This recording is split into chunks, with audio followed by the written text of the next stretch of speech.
Hello, everybody. Welcome back to the Cinemaxxers for a special movie review. This is our second on the channel. We're going to be doing this for all of the big movies that we all three see in theaters that come out. The first one was for Disclosure Day.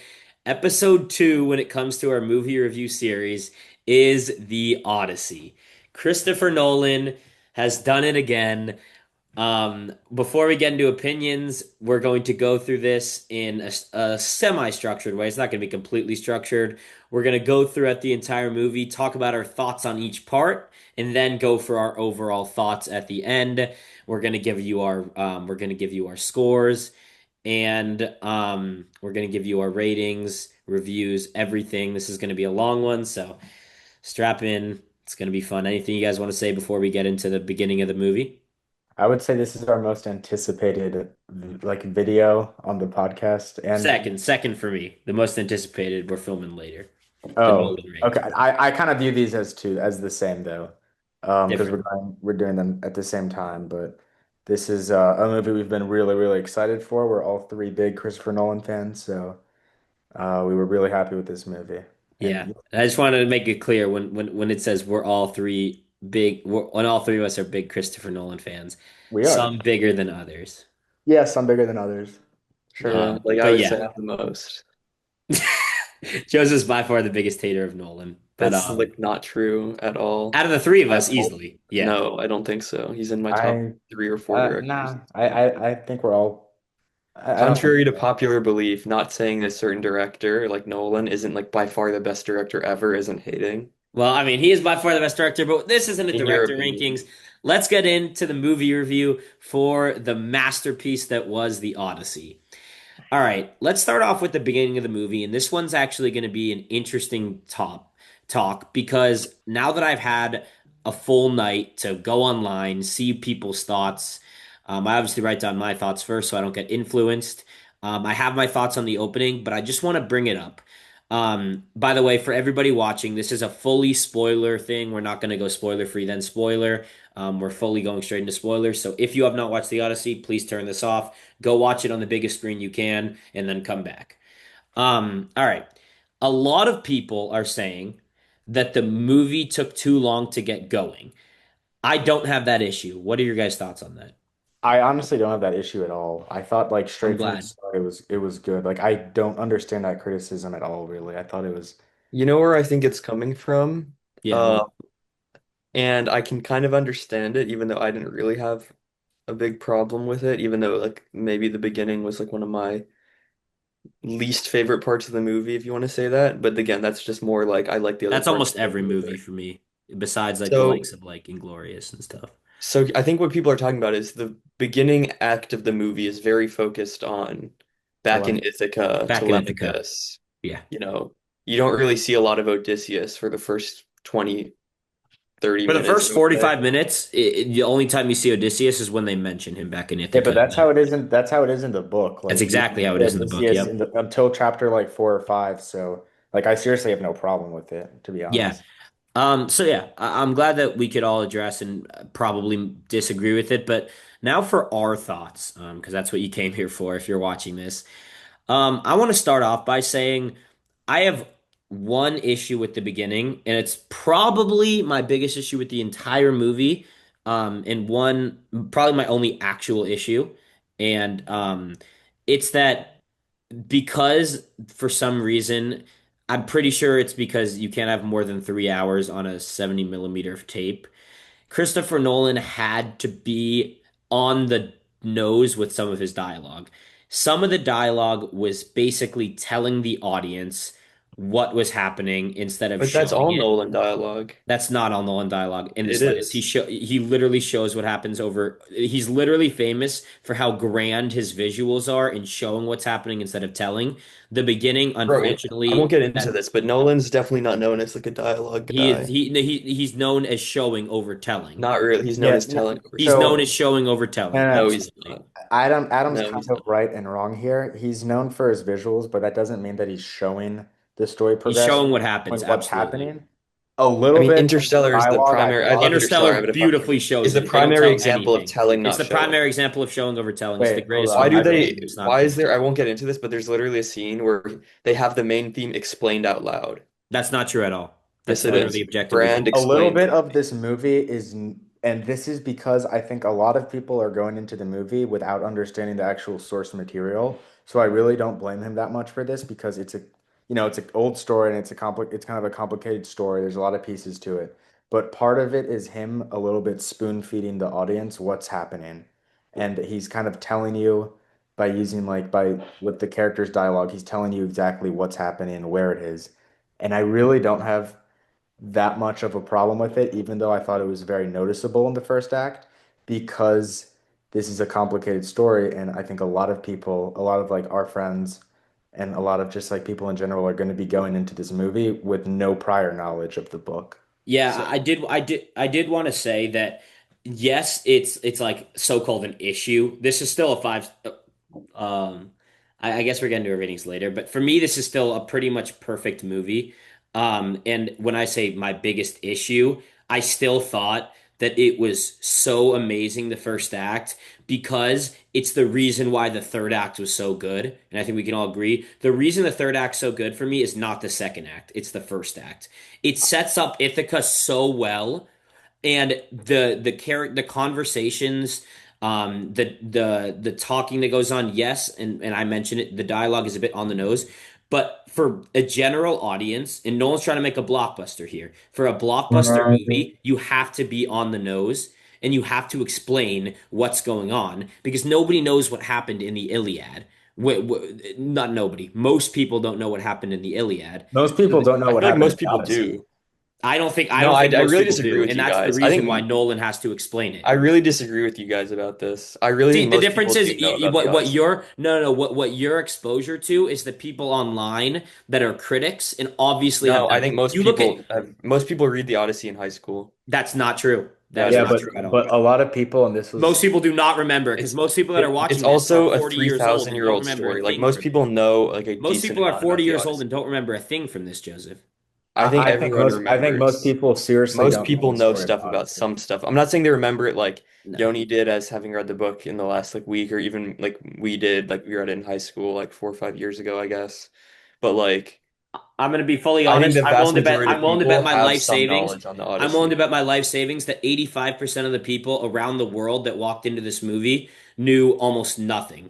I would bet my life savings against that. You are so wrong here, Joseph. No. There's a The reason why Odyssey he is had to not is explain one of the everything most on the dot. the People Odyssey do is one of not the know most most famous of the things books of about the all Odyssey. time. You come in both all three of us come from a background where it's like a given that you know about the Odyssey. That is not normal, Joseph. I can Dude, promise you it's that. pretty normal. It's not The normal. Odyssey You're is saying literally that because the that's your most famous background. books It's of all not true at time. all.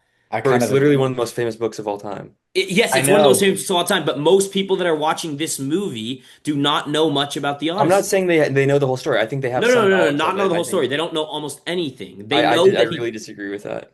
You couldn't be more wrong here. He had to explain I it. think There's a most reason people Nolan don't know had a to lot of explain the it. story, but I think most people have some basic knowledge. But I there's a lot of Basic guarantee knowledge, I yeah. agree. Very basic 90%, knowledge.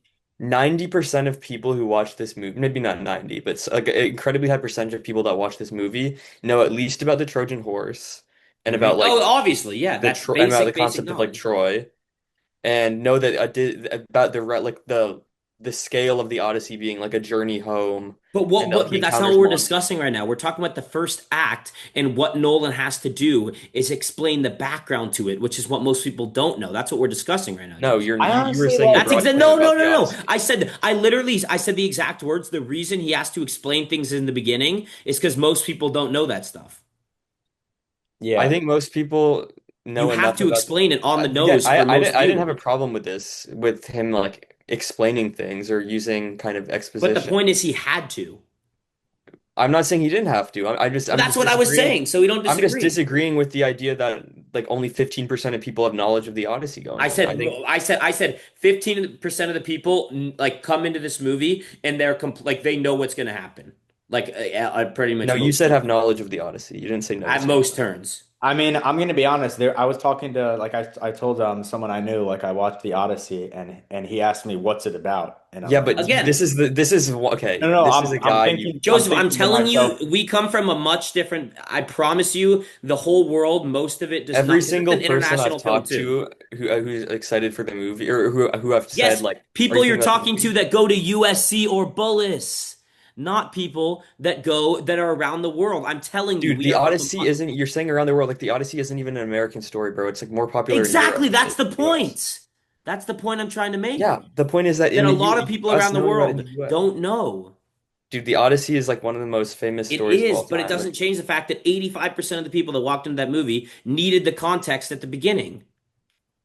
And no. that's not that they You haven't do read it, realize it's that's that they don't because remember the it. vast majority, not the vast majority, like definitely They don't the remember majority it. of the box office is gonna come from the US and Europe, which are the But I'm trying to two say they don't areas with remember popular it, is what cinema. I'm trying to tell you I'm here. not saying they remember it perfectly, but they have knowledge of It's the not that they Odyssey. remember perfectly. You're telling me if they don't explain on the nose in that first act, that most of the people that watch the movie would have a clue what's No, going I'm not on. saying that. I'm just That disagreeing with also the that's idea. what we're debating No, here. you said that Oh 15% my of God, that's people, only literally what I 15% of said. people would have I the said Odyssey. he had to, the reason this came up is because I said he had to be on the nose with this dialogue in the beginning because most of the people wouldn't know what's going on because they don't remember or never read the book. That's But then exactly what you didn't say that 15% would understand the beginning. You said 15% would know the Odyssey. because it was That's a in the different thing. context that I was mentioning the beginning and why he had to talk about the dialogue. Why I do you think I mean, brought that whatever. up? Let's just continue with the movie. This is more of like a logistical discussion It's than not a a movie logistical. itself. It's the fact that it's a huge critique on the movie that a lot of people have, and the only reason why it's not in my like top five, one of the only reasons it's not in my top five, it's an important part of the movie that you have to explain the Mhm. beginning, and that's why the first act was slower and wasn't as good as the second and the third acts because you have to explain to a Yeah, general but you audience. could say that's true for any movie that has like a first act that's like any movie that's about like anything, you need to have some exposition in the first act pretty much. Exactly, that's So what I I'm don't have a saying. You problem had with to that. have that. Yeah. So I don't understand why that would be like What a I'm trying to major say is, critique. was that not one of the reasons why you think this isn't a five-star film? No. You don't It's think not the for me first act had either. anything to do with your dislike or not dislike with your holding I, it I back from a I five think I stars? liked other parts. Like first act didn't really do anything like necessarily wrong in my That's opinion. It what wasn't as moving or as exciting as some of the other and the parts of the reason it movie. wasn't is because But they I had had to get more back there. I like some of my more critiques, which we'll get into, are about different parts. One thing I want to say about the first act, which I believe are differences from the book.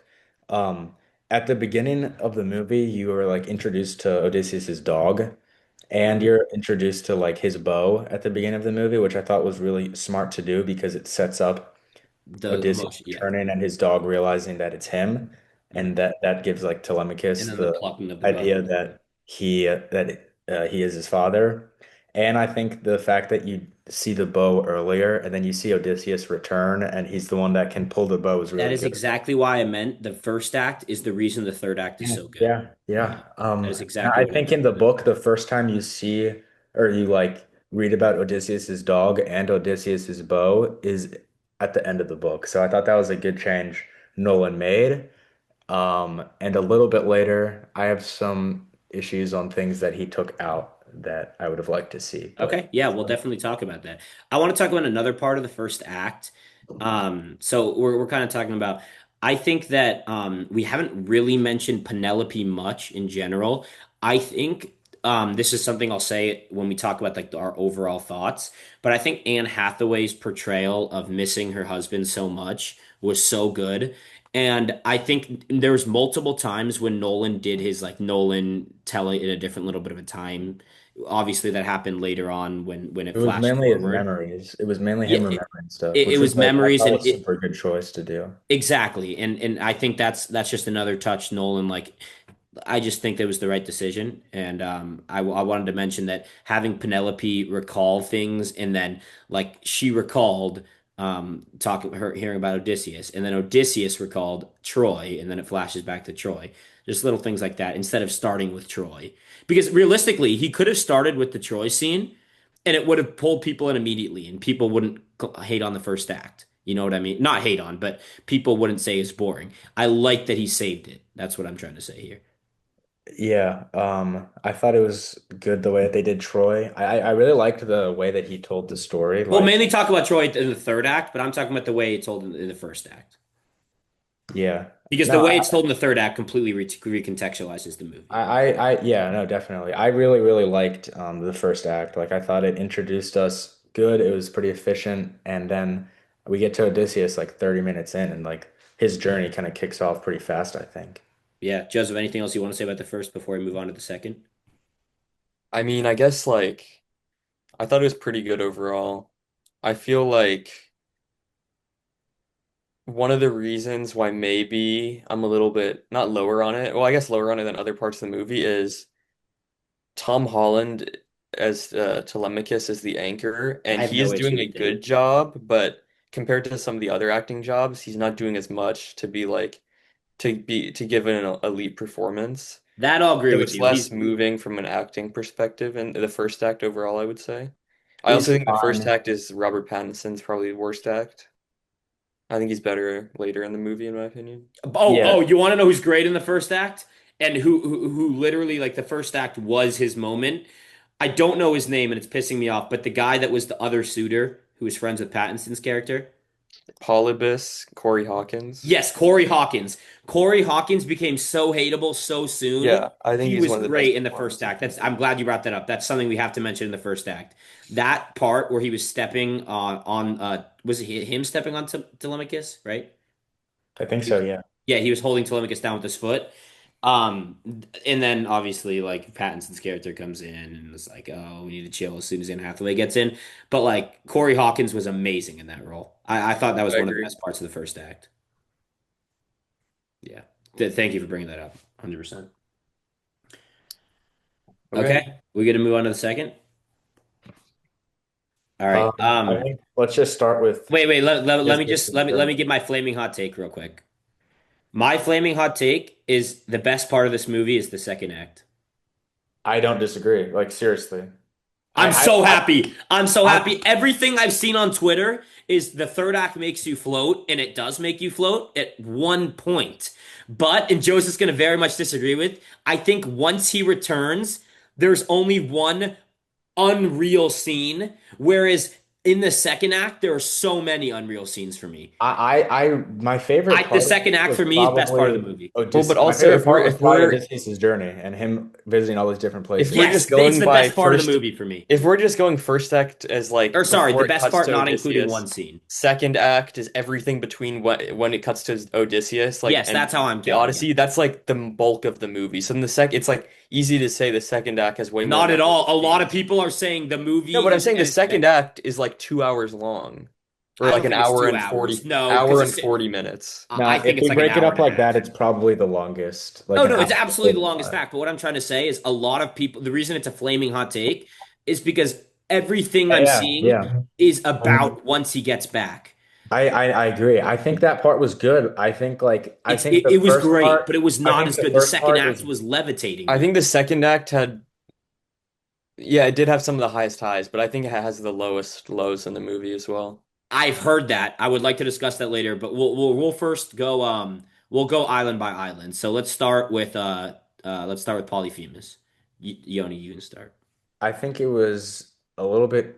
So I actually saw something earlier today that Christopher. So how it works in the book is um, Odysseus ends up tricking Polyphemus into thinking that he's nobody. So Polyphemus keeps saying, "Nobody is attacking me. Nobody is attacking me," and nobody and he's not listened to, and so people don't take him seriously. I think he talks to other. I don't exactly remember who he talks There's to in like the other Cyclops in the Yeah, area, I I think, there's in think the other he book. talks to other Cyclopses in the area, and he's saying nobody is attacking me because Odysseus tricked him by he told Polyphemus that his name is Nobody. So when he says nobody is attacking me to their Cyclopses, they don't take him seriously, and then they can escape, if I'm And correct. one other difference is they I'm pretty sure they attach themselves under the sheep and they hold on instead of putting straw on their back. I'm pretty sure. Okay, that would make more I sense. also it's also different because Polyphemus in the book or in the story, whatever you want to call it, is more of like a character. Yes, Like he yes, talks a yes. lot more. Instead of a monster. That is true. But I thought it looked good. I thought Polyphemus was a cool design. I liked how it was a little bit less traditional than all the other like CGI Cyclopses that we see that are all like kind of bad.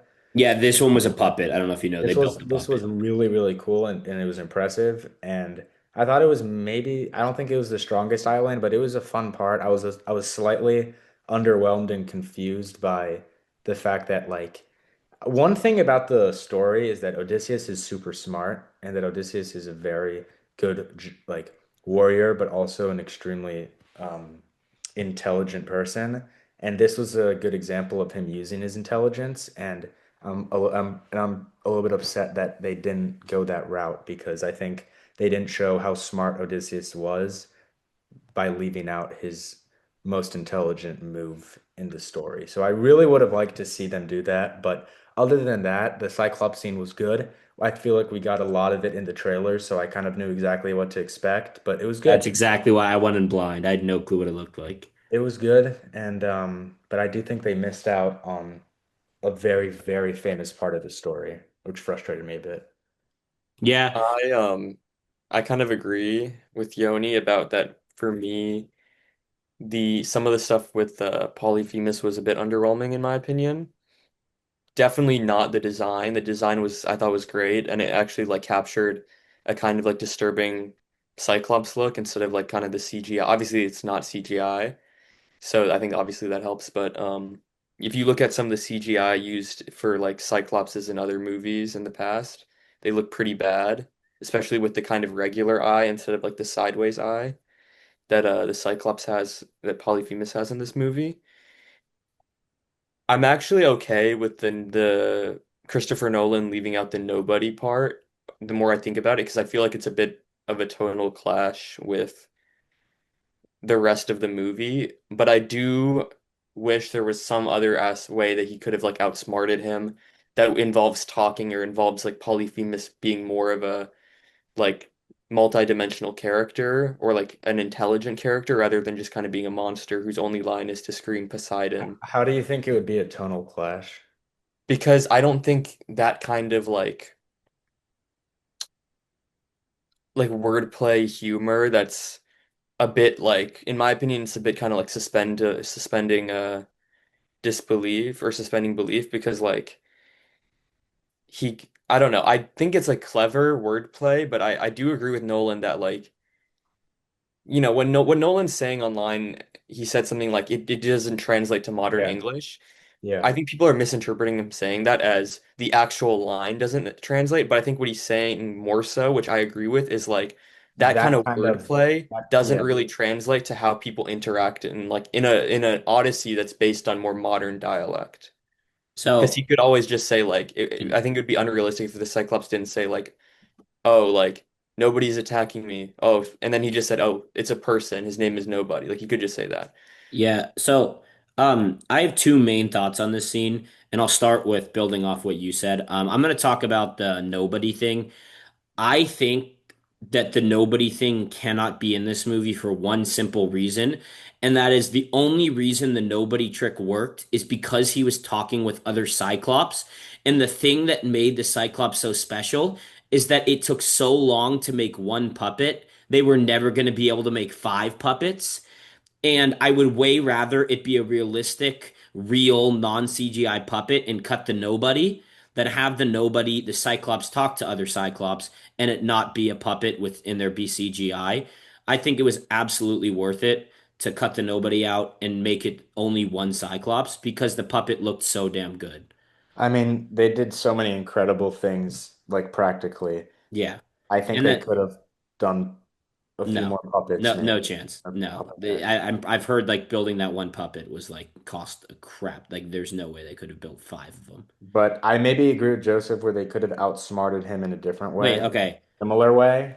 yeah. And then my second thing, and this is the first of two of this example. Nolan might just have to make a horror movie. The horror sequence in that scene is just like great. It's the typical. It's a dark cave. The lights out. Get away from the fire. Massive monster. It's so cool. I absolutely love the horror jump scare aspect to it. Again, there's two types of horror in this movie. There's disturbing horror and there's jump scare horror. And this is one of two examples of jump scare horror in the movie. And I think Nolan did it great. So I just had to throw that out there. I Yeah. mean, I don't know if I would call this a jump scare. It wasn't the better Like of the two you jump know it's scares, but it coming. was a jump scare. There's an You know upcoming. you know it's There's a coming. Yeah, different you jump. know it's coming, but it's one of two jump scare moments, and I thought it was pretty damn cool. I also wouldn't consider the other one a jump scare. Oh, the other You know one it's coming. absolutely was. I guess it depends if you know anything about the book. No, even if you know Like the the book, second, actually, even if you know the second one, you should know is coming no, anyways, you based know off it's of. coming, but not when it's coming exactly. Like Um, no one expects it to come midline. But I yeah, don't know. I thought it was that those are like my two thoughts. I think that cutting the nobody out was essential, and I like the horror aspect. I also I would have preferred that this also I don't really care about this that much. It's like maybe a point oh 0.01. I would have preferred that it does what it does in the book, where instead of, you know how in the movie his kind of act of not retribution, but But he shoots him in the eye act with the he arrow. shoots him in the eye like with the arrow. I would have just preferred he yelled out his name like in the story. I feel like that's more arrogant than Yeah, firing at him. yeah, no, I mean, I heard someone But saying I guess it doesn't make like sense because there's the nobody thing isn't there. yeah, no, I heard someone saying like, why would he shoot him in the eye? It just got some of his men killed. Like that's part of Odysseus's character. So, um, yeah, no, you're only watching this podcast if you've already seen it. So if you have already seen it and you're wondering like why would he shoot him in the eye, that was part of his character. What's after this? What goes right after Lace this? All right, Dragonians. so next, Dragonian. And then next, he's cursed by Poseidon after so this, right? he's cursed by Yeah. Poseidon, Are but those scenes real? Like, was yes. Yes, everything on the sea they actually filmed in actual water on an actual ship. The actors were throwing up because the boat was going. Like like the actors were literally throwing up, and that's why they planned for 100 days of filming. They could only do 93 because the actors were physically like I mean, I exhausted. assume that it's like obviously like No, the lighting edited. was real. They had like huge light. You can look at the set. It's a massive body of water. It's a real ship, and then there's lights over it flashing. Like everything Yeah, was yeah, but I'm physically saying like executed. for example when there's like the insane conditions are obviously, pretty simulated, which is for safety reasons. yeah. But obviously they look very real, which Yeah. have I Yeah, think that can be was attributed to them those being scenes were crazy. And the fact that yeah. it's like even simulated, I mean, simulated is still real in the sense that it's still on screen, you know? Yeah, yeah, yeah, yeah, yeah. I mean, you can't literally put the actors through that. They would like drown. Yeah. And Um, this part when they just leave the Cyclops Island. This is the first of maybe like 4 or 5 moments where I'm like, this is a top 10 best looking movie I've ever watched.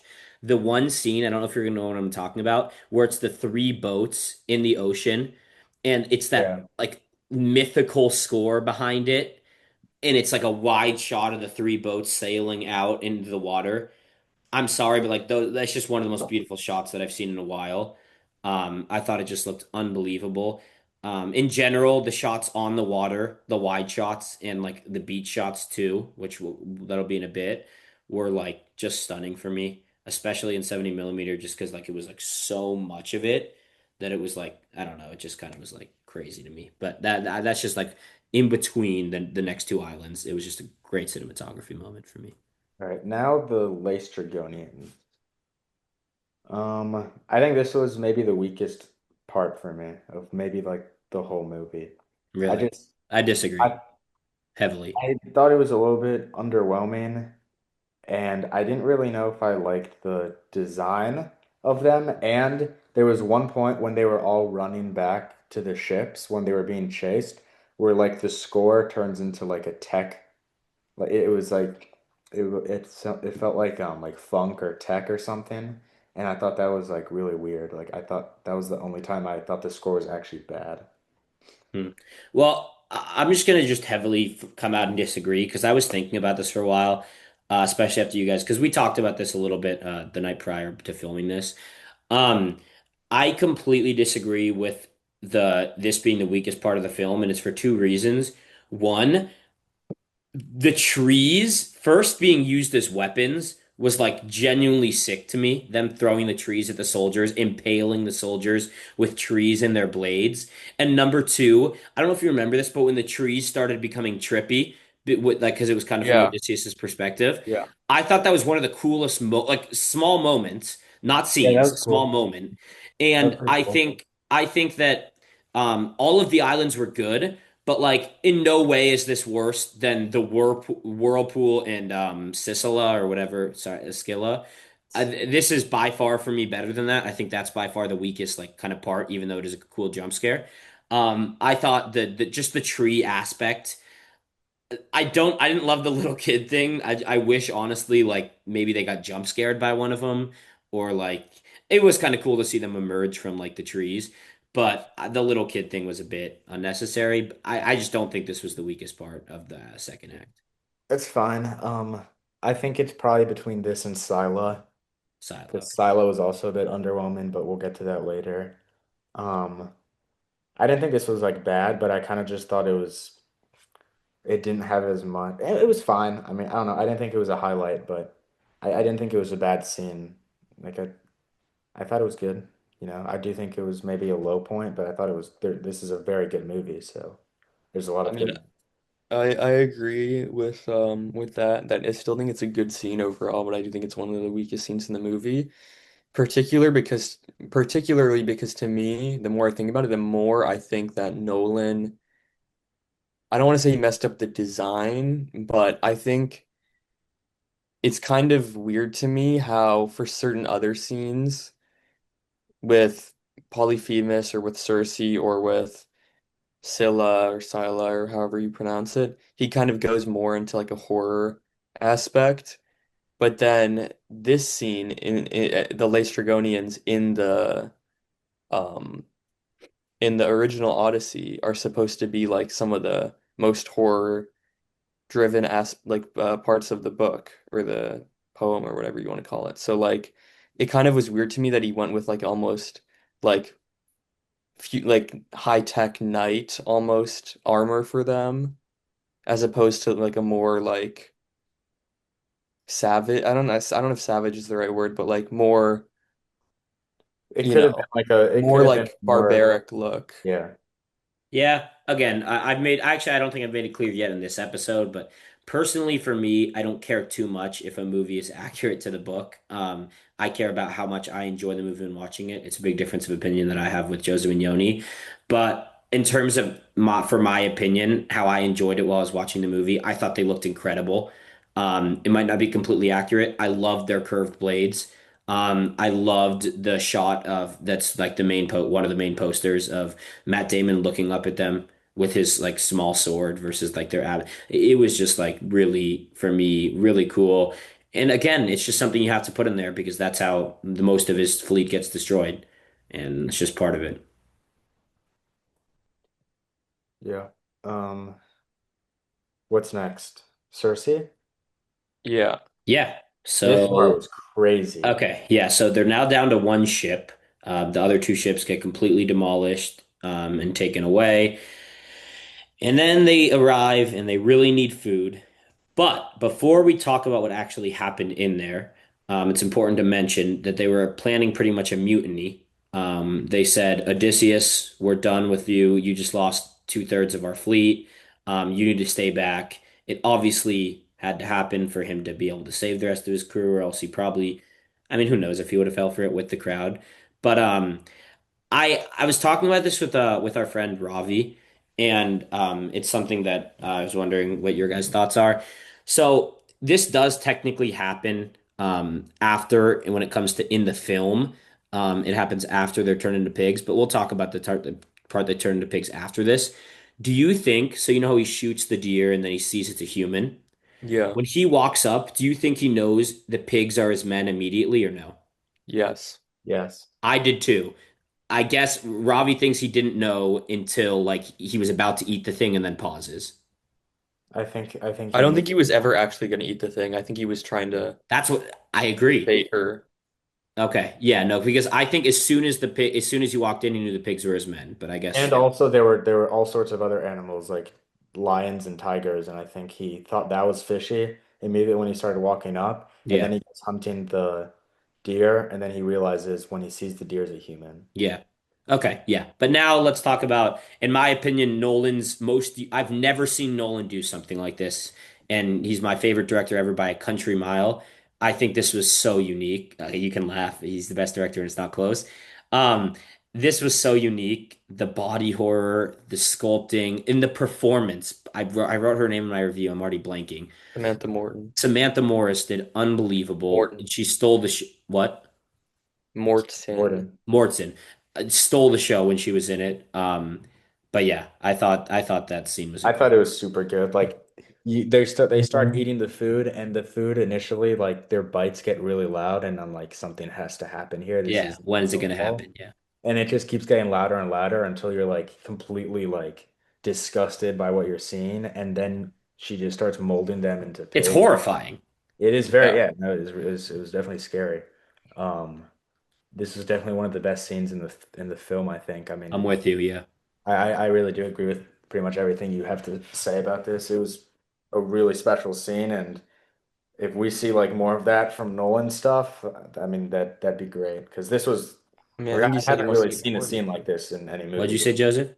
I think he said he wants to make a horror movie at Yeah, some no, he point. wanted to make a Bond movie, but when he went to the people that own Bond, I forget which studio it I is. don't want to see I don't Denis want to see already him doing make it No, no, Bond. no, Bond. I'm about to explain what happened. He went to the people who own Bond, and they offered it to Nolan first, and he said, "I'm sorry, I need the final cut." They said, "No, that's non-negotiable." And then they offered it to Denis, and Denis said he's fine giving him the final cut. So I think Denis is going to do a great job with it. But I don't want to see Nolan Nolan's make not doing it, Bond. to be It's confirmed. honest. Yeah, no, he was offered it, but he said he needs the final cut confirmed, his choice, and they said no to him, sadly. I So. don't really want to see Denis make one either. I don't have I that know much. that's why people are saying it's a gamble for him because he doesn't get control of the final cut. What But would I it be? still think he's going to do a great What job. do you mean by the final cut? Like if The there's a final studio. decision, the studio has ultimate choice over Denis. Yeah, Nolan doesn't roll like that. Yeah, I mean, I still I think don't Denis know. is I going think to it's going to be absolutely cook good, with but I Bond. want Denis to go back to non-franchise work. You Yeah, me think? too.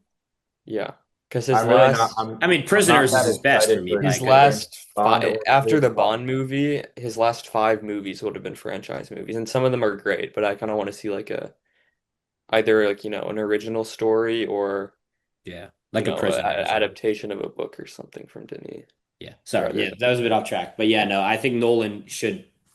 You could I see. Here's the thing: you could say he should just do a horror movie, like a Jordan Peele type, like literal. The whole plot is horror, or you could say he should just do a movie that has like a lot of horror in it, like way more than the Odyssey.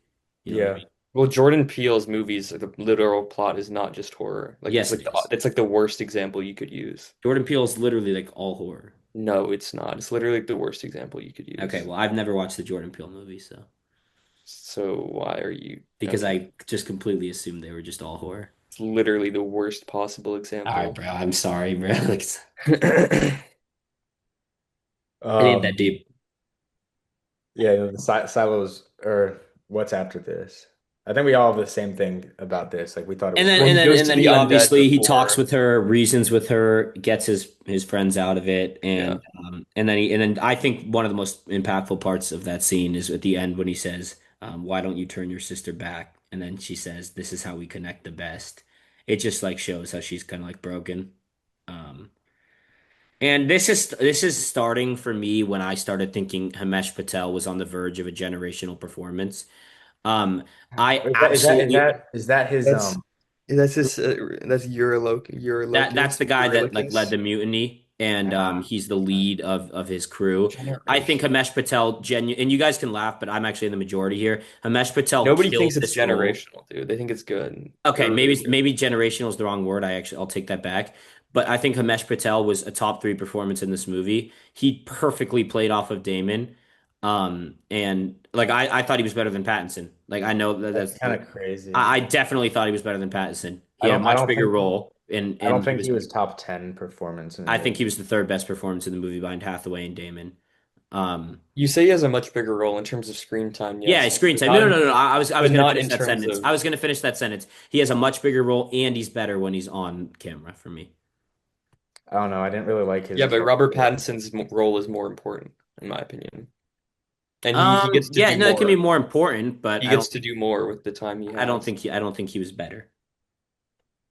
But again, that's just Um, It's up to your opinion. Yeah, it's What do you opinionated. think about after this? I believe he goes to the underworld. Do you want me to look it up just so we make sure we're It not? is, I know for a It fact. Mr. is. Hayden. Oh yeah, Joseph, Actually, of we course do it the is. siren. If we could also talk about the sirens. Are Oh yes, yes, yes, yes, yes, yes. the This is Matt sirens Damon's. are This is after Matt the Damon's. underworld? What were you saying? The sirens are after the underworld, though. We Okay, could let's talk talk about about the the underworld first. Talk about the underworld. Um, I thought Agamemnon, or I always pronounce it wrong. Agamemnon, Agamemnon. Okay, screw it. Agamemnon. Aura farming dude is just sick in this scene, and this is easily Elliot Page's. This is like the moment.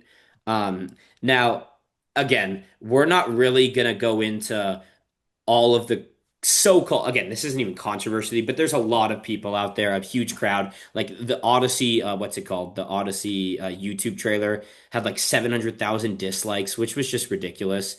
I'm glad that they were all just clowns and this movie ended up being really good. I thought Elliot Page was completely fine in the role. Um, I I'll did think it was comment. interesting. I'll comment a bit on it. Yeah, yeah, wait, let me just finish what I'm saying. I thought because I looked this up. Apparently, in the book, this was Achilles that he was talking to, not what's the Yeah. name of Elliot's? Sinon. Sin. Not Sin. Sinon. He was talking to Achilles, and Achilles was the one that was like had a bunch of guilt and was like trying to like guilt trip what's Odysseus. So that would have been cool, but then again, there would have really been no point of Elliot Page besides that I one don't think verse. Achilles was necessary in this story. Like, I'm kind Okay. of cool with Yeah. Achilles not being in it. Yeah, but I thought because I didn't know when I was watching in first watch that that was originally Achilles in the book, and they switched and Nolan chose to switch it. But again, like I saw someone say like they had to put mud on his face to make him look masculine. Like it's just like people are just hating for no reason. I thought they completely fine. For me, the underworld scene was like one of like the coolest scenes I've seen in a while. Just like the dead look, like the makeup and costumes was just so cool to me. All right, and Joseph, do you have any final thoughts on the underworld before we move on? I thought it was a good scene. I like the kind of design, like how Uh-huh. like the contrast between Odysseus and like the darkness of like the underworld, whoever he was speaking to at the time. I like that we got Agamemnon's Yes, back, yes, yes. not full backstory, but like we got to see how he's kind of a mirror to Odysseus in a lot of ways, and theoretically like what could happen to him if And he I was will in. say, I think this was a perfect way of explaining to the audience why Odysseus couldn't just go back and parade himself into Ithaca. It was great that they described basically what happened to him, and it's like you can't just parade yourself into the front door and expect things to be good. You have to earn their way in. So I thought that was a great way, and that also, in my opinion, really helped out the third act. Yeah. Okay, so So I yeah, guess the sirens we could talk about next, or yeah, what?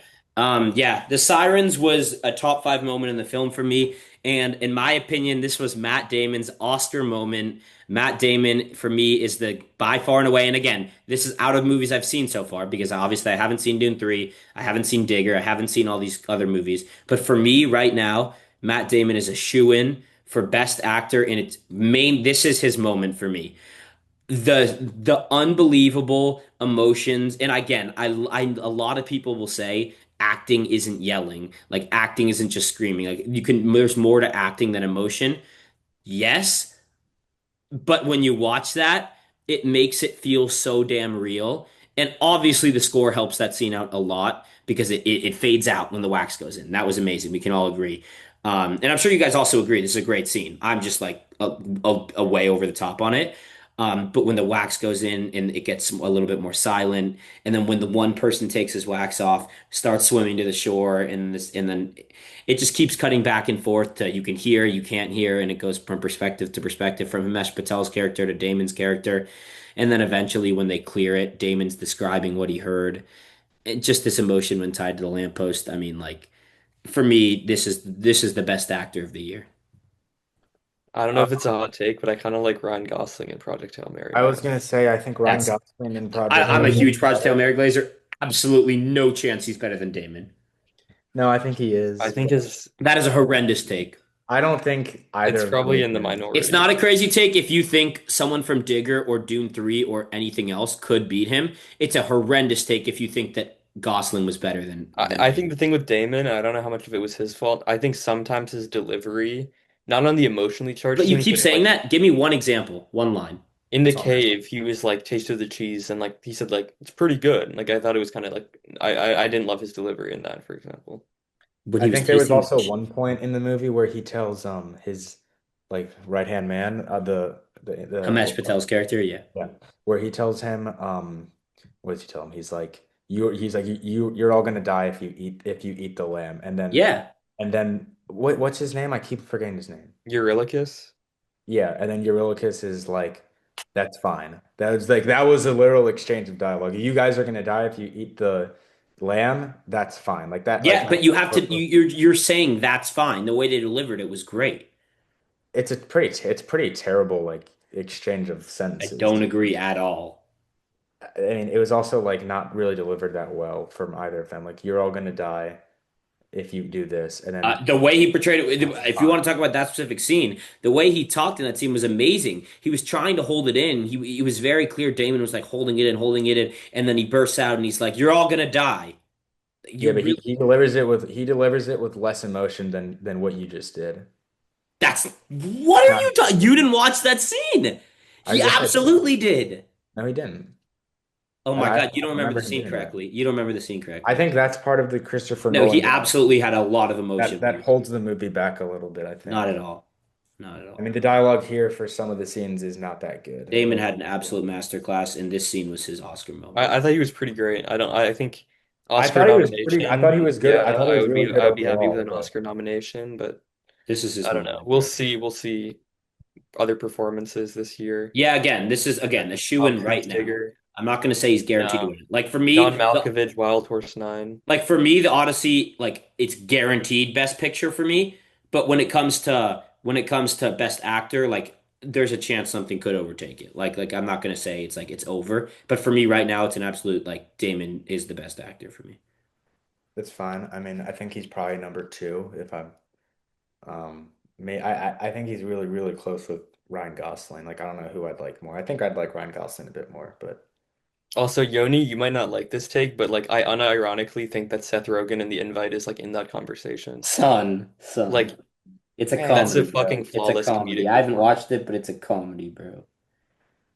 no, it's a lot more than a comedy. It's also The Invite is going to get acting nominations for the Oscars. Really? Yeah. Penelope Cruz is like one of the favorites to win Best Supporting Actress, I'm pretty Oh sure. wow. I do need to check that out. I've heard good things about it. Um, I think Damon. I don't know. Seth Rogen was good. I don't know. I'm higher on Seth Rogen in that movie than you are, I think. Yeah, But for me, like Damon was incredible in that scene. And yeah, I thought they did a good job with the sirens. It was obviously very quick, and it was supposed to be very quick. And I loved the way he retook like the part where he was retelling what he heard.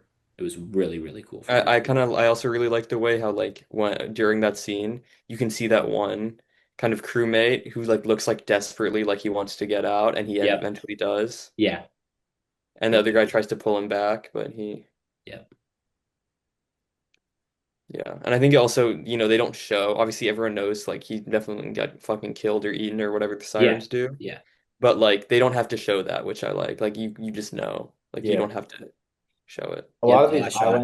A lot of the islands and like monsters that he visits, they're very like kind of just hitting the main notes and not lingering too long on it, which it's already a very long And run you time. want to know something I saw? Apparently, there was so much more to this movie, but Oh, like I'm sure. I no, there actually was. No, The I believe you. I'm sure there was. Oh, okay. I thought you said there wasn't. No. The exact words that were used. Nolan said this in an interview. He said like his person or like the studio or there was something that was like if it doesn't serve the purpose of the main story, it has to go, Yeah. which like sucks. Like I wish if there was like a 5 hour director's cut, I would watch it. I would watch it also. Yeah, like apparently there was so much I more, thought but this he movie had to was cut paced so really well. much. I thought the movie was paced really well and it was really fast, which I know a lot of people are complaining about. The pacing was I perfect for me. I was kind of surprised when they announced the runtime that it was under 3 hours. I know it has to do with the IMAX situation with 70 Yeah, it had to millimeter, be but less like than three. Yeah. because when it first got announced, like whatever, like 2 3 years ago, he was making the Odyssey. my initial gut th instinct was, oh, this is going to be a 3.5 hour movie. Yeah, Like, yeah. Like which Lawrence of obviously, Arabia type. yeah, even that's like longer. I think that's like 350. Yeah. By the way, I haven't RIP to seen that that. one shot of the horse and the Trojan horse. Like the person on the horse and then the Trojan horse. You know, the one that was like cut Yeah, from the movie. yeah. Yeah. That was such a good shot. I'm so sad they cut that. Um, so But after the yeah, after sirens, the they had sirens, uh, Charybdis and Scylla. So I thought it was good. This was like the shortest part, but it is super, super short in the book. And like it was good. I really wanted to see both of them. Obviously, Charybdis was in the trailer. The giant whirlpool was like one of the main shots in the first trailer. And was it really? I'm so glad I didn't yeah, watch that. I didn't have any problem with Charybdis, but right after, or I guess right after they pass Charybdis, and you have that jump scare where like Matt Damon gets either interrupted mid-sentence or like No, it immediately. wasn't. It was, I The think it was guy, the Hamesh. guy who first gets eaten is saying something. He Yeah, gets no, Oh, he says, we're free or like we're past. And then as his line's ending, yeah. I thought the design for Silo was kind of I thought it under, was great. It was original. it was a little bit Do you underwhelming. want it to be like a dragon head on like a snake's body? Yeah, Yeah, I yeah. do. I guess, yeah. They looked like Cyclops limbs, which is what Joseph said earlier, but Like they have like to like the it same looked like six Cyclops feet as Cyclops arms were pulling down and grabbing them. I thought I wanted a little bit more like mystical looking. Like if he would have done CGI there, I think that was CGI partially. I mean, I'm assuming, I yeah, don't but I know. have no I'm clue. assuming, Maybe yeah, Nolan did right. it again. Who knows? Partial. Um, I think he I could have done a cooler design. Like I was a bit underwhelmed, and it was a very short part, which I don't have a problem with. Like maybe 30 seconds, but It was like a minute of like panic on the boat it's while like Scylla super was. short in the book, so I don't have a problem with it. But I didn't really love the design, to be honest. Wait, Tony, tough shirt, bro. I thought that like the design could have been more fantastical, a bit less grounded, so I agree with that. I think he was going for kind of like a I don't want to say a With grounded take Cyclops. on Scylla, but like kind of like you know, obviously a very much not, you know, super colorful interpretation. I would have preferred if it was a bit more scary looking. You know. I Mm. also think I personally wouldn't say it's a jump scare because I feel like you know It it's was coming. absolutely a jump scare. It almost got me out of my seat. That was amazing. Did you not I, expect that No, mid-sentence it was I like, knew Scylla was coming, but I was not expecting it oh no, I thought midline it was going at to be all. I no, mid-sentence. I saw it coming, but I didn't. I don't think he reached his full. I don't think it was like fully maximized, and I don't think it was I thought Scylla's it was full a cool scene though. potential. But I thought it was good. You want to know this is another moment of a Hamesh Patel masterclass. It's not a When master class like by any means. again, It's I said this is another moment of a Hamesh Patel masterclass. no, I know. I'm And saying it was. He didn't get no, a no, no, master no, no, no, no, class. no. This is him doing a masterclass. I'm not saying the whole performance is a masterclass. I don't think a single I moment don't. can Not true. be. And what I was going to say, by the way, you guys are completely the minority, so you can like act like you're right here, but you're not. It was when after they're free, when Hamesh says, "You knew," and then Damon, and then that conversation between the two, you had no right. I had every right. Like think like that exchange for me was so powerful and I agree. emotional. You what? I agree. Yeah, it was so powerful and emotional, and it just shows like it's all it's another theme of the prophecy. Like, is the prophecy true? And again, this completely gets recontextualized at the end. Like, did he ever want to come home? And we'll talk about that at the very end. But but yeah, no, I thought that was one of my after the solo part. I thought it was pretty good. Yeah, I agree. I agree with that part. What you said. I think you're being a bit um hypocritical though, Yeah. because you said you guys are in the minority here. You're not right when you constantly say just because if you appeal to the masses, that's not the correct No, no, opinion. no, that's not what I'm saying. I'm not saying I'm right because the masses agree with me. I'm saying that you guys are like acting like it's some like crazy take that Hamesh Patel was good. Like you say he's not even top 10. I don't Joseph hasn't said how he thought, but like it's like it's pretty widely thought of that he was good. Like it's not about I'm right because he's good. It's just like you're acting like you guys are like guaranteed right, like the way. I think, I mean, I think his performance was like solid. I think sometimes in the movie, again, I don't know how much of this has to do with the dialogue versus the actors, but almost every actor had like one scene or two scenes where like the delivery felt weird to me. Really, I think that part of it has to do with like the kind of contrast between like the modern dialogue and the like Homer's lines. vibe. But like I think sometimes when the dialogue feels almost a little too casual and modernized in certain scenes, it feels like a bit weird in my opinion. Interesting. Or the delivery feels weird because like they're trying to do like almost like a Shakespearean way of speaking, like as in like, the kind of grand like way you would think of the Odyssey, but they say something like pretty casual. Yeah. So I don't know if how much of that is the That didn't actor really and like impact me, but I maybe on second watch I'll look out for that because there's a lot of things I'm definitely gonna be looking out for on second watch. Um, um but yeah. I thought he was like solid. I don't know. He didn't really blow me away or anything. I didn't think he didn't really stand out that much to me. There was a couple of scenes where I thought he was pretty good. I thought he was pretty good in the Cersei scene, Uh-huh. but he wasn't necessarily one of my favorite parts of the movie or favorite performances. That's fair. So what was after Sisla or Sila? Sorry. Maybe just um Sun Starry God God. Isle. Oh Starry yeah, Sun God. Then they all die. Okay, yeah. So I know where we're at now. Okay.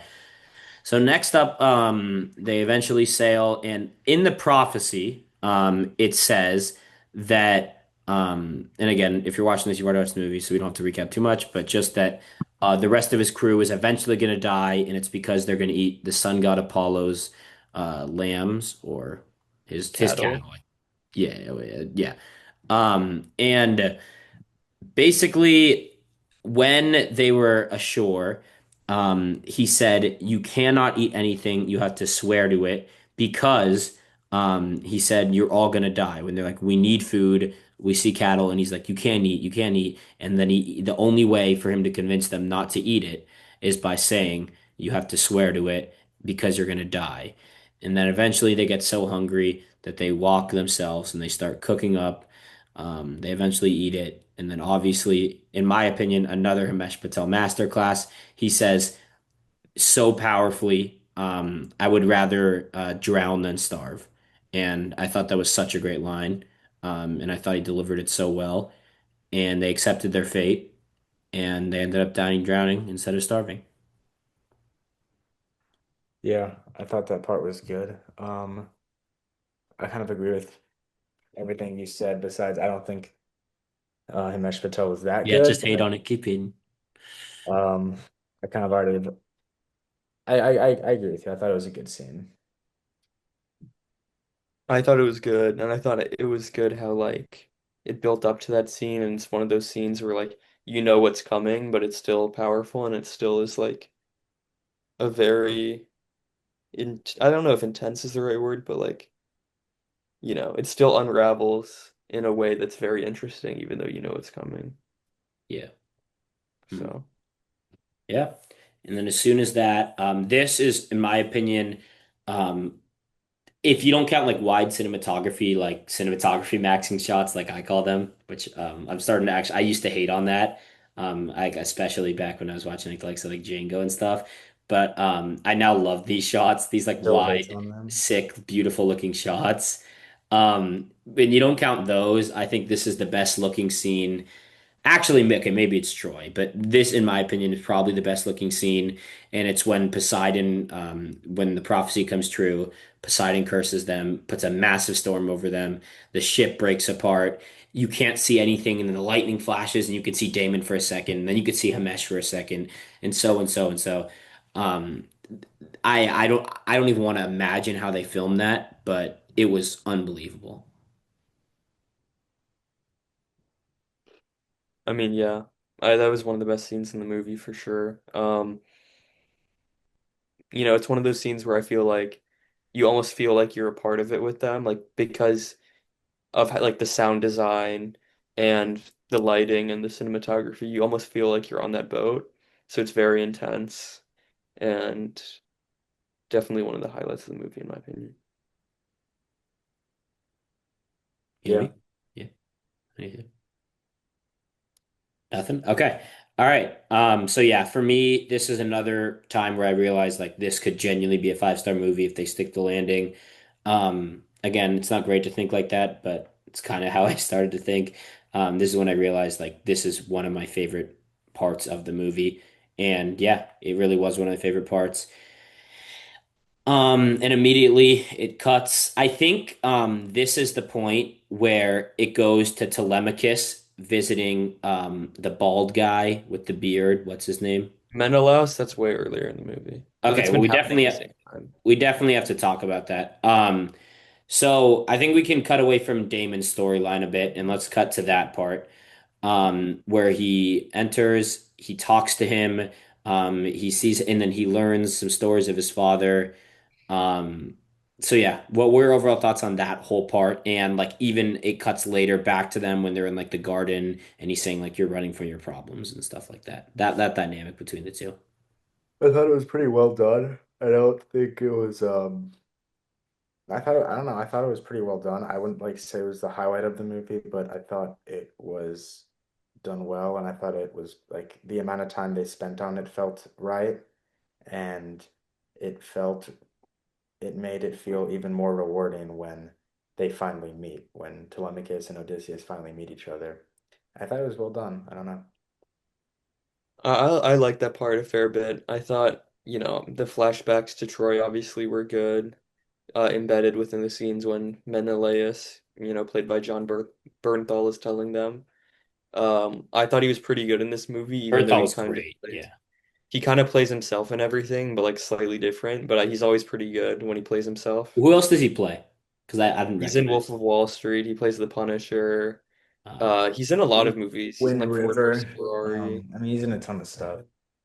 He plays himself kind of in everything, but he's one of those actors that playing himself is like a good thing. Like there's a reason he's in a lot of movies. It's not like fucking Kevin Hart or something. Or like Daniel Um, Johnson. yeah. Um, I also liked how it kind of further established the idea of like Zeus's law, because as you see, that's like an incredibly important part of the movie huge part. in terms of like as a plot point, but also like thematically, which gets established early on, but like It continually comes built together in the upon or third. referenced. Yeah. So I thought that was good as well with that. Yeah, Yeah. I liked how much they focused on that because it was a big theme like Yeah, throughout that. well, that we'll get into that fully in the third act, but yeah, I thought that was a great part of the movie. I didn't think it slowed down at that part either. I was like I every was like time, kind of thinking which plot line do I like more, and I was pretty equal to yeah, it. I think I like Damon's a bit more, but at the same time, like I just thought, and I thought Tom Holland held his own in those scenes. I really think he beats the Spider-Man merchant allegations. I don't know why, but I feel like the English dialect felt like it hurt Tom Holland the most. I'm not really exactly sure why, or I can't give like I think his Sometimes you just accent have a slipped a feeling. couple of times Interesting. what do you say, into like Dave? a kind of mid-Atlantic accent. I feel like I noticed a couple of times where he sounds like a bit of a hybrid English-American accent. Hmm. I don't know. I think I noticed like my dislike towards the English dialect with the most with Tom Holland and in the cave with Matt Damon where he's picking like the food and he's like, that's pretty good, you know? Yeah, Like Yeah, that's what I said. that felt pretty off, to be honest. yeah, Once again, and I guess, that is one line of a 3 hour movie. yeah, yeah. And I guess this is another part of the second act. Again, the second act is like monumental of a second act, but another part we kind of have to talk about briefly is the scene between what's his name? Robert Pattinson and Anne Hathaway's character, where he's like, I know you've been unraveling the thing, and then he gets close to her, and then he says, unless like you're tell him Telemachus. Telemachus will take the throne unless we have a son of our own. And then she realizes, I think that scene, Pattinson was that was Pattinson's best scene for me, better than the stuff in the third act for me. I loved Pattinson in that scene. He made everyone feel so uncomfortable, and he did it very well. So yeah, I thought that was a really cool scene. What about you guys? I thought that scene had quite a few great technical aspects that I would want to highlight. Firstly, talking about Pattinson, he kind of has like his cheek or like his almost like dimples like quiver, and he does that later in the movie. You can see. I think that's how I would describe it, Really, I didn't notice which that. I'll shows definitely his put it like down on the second watch. you can see after when Anne Hathaway kind of walks away or like kind of looks at him in disgust when she says like I want Yeah, Odysseus yeah, and yeah, yeah, yeah. I know what you're talking he does that and he does that later in the movie as well. So it's like I guess Antinuous's physical tell that he's frustrated or upset or pissed off. about. I also think the way that scene is shot, where it's behind the tapestry, and not only is it behind the tapestry, but Anne Hathaway's face is clear, whereas Antinuous's face is largely blocked off or kind of in darkness, is like a good example of like visual storytelling or like showing the themes more visually because it shows how Anne Hathaway obviously is a good guy and Robert Pattinson, despite what he's saying, he's still kind of shrouded in darkness or being disingenuous with what he's saying. Mm.